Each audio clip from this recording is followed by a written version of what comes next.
హల్లెలూయా! దేవునికి స్తోత్రం. సృష్టికర్త అయిన యేసుప్రభు వారు పరిశుద్ధ గ్రంథం నుండి ఈరోజు మన కొరకు ఇస్తున్న వాగ్దానం 126వ కీర్తన 6వ వచనం. పిడికెడు విత్తనములు చేత పట్టుకొని ఏడ్చుచూ పోవు విత్తువాడు సంతోషగానము చేయుచు పనలు మోసుకొని వచ్చును.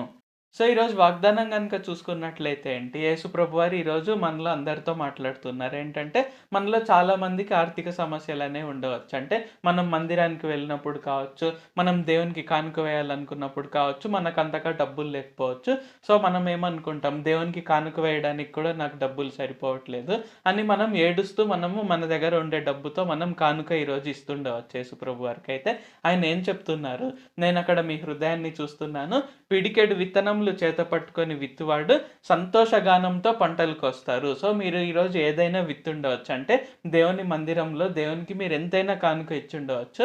అయితే దేవుడు మీ బాధని ఆయన ఆనందంగా మారుస్తున్నారు. కాబట్టి మనం దేనికి చింతపడకుండా మనము విత్తిన దాని పట్ల మనకు వచ్చే పంట గురించి మనం ప్రార్థన చేస్తూ ఆశతో ఎదురు చూస్తూ ఉంటే చాలు. దేవుడు ఖచ్చితంగా సంతోషగానంతో మనం పంట కోసుకునే విధంగా చూస్తారు. ఖచ్చితంగా మనం ఆర్థికంగా కూడా మనము స్థిరమవుతాము.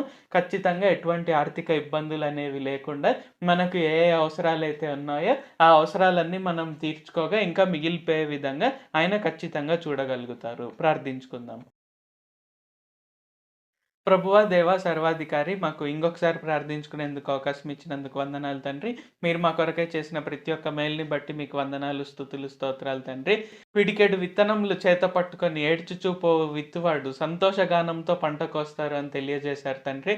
కావున ఈ ప్రార్థనలు ఎవరెవరైతే పాల్గొంటున్నారో వారికి ఎటువంటి ఆర్థిక సమస్యలైనా ఉంటే, అయ్యో మేము దేవునికి కానుక కూడా అంత ఎక్కువగా ఇచ్చుకోలేకున్నాము అని విరిగి నలిగిన హృదయంతో వారు ఎంత కానుక ఇచ్చినప్పటికీ కూడా ఆశీర్వదిస్తాను అని తెలియజేశారు తండ్రి. కావున ఈ ప్రార్థనలో పాల్గొంటున్న ఏ ఒక్కరికి కూడా ఆర్థిక సమస్యలు అనేవి లేకుండా వారు సంతోషగానంతో పంట కోసుకొనుటకు సహాయం చేయండి తండ్రి. వారికి కావాల్సిన అవసరాలన్నీ తీరిపోగా ఇంకా ప్రతి నెల మిగిలే విధంగా ఆశీర్వదించండి తండ్రి. ఆ విధంగా తోడుండి నడిపించి ఆర్థిక సమస్యలు అనేవే లేకుండా ఆర్థిక అభివృద్ధిని దయచేయండి.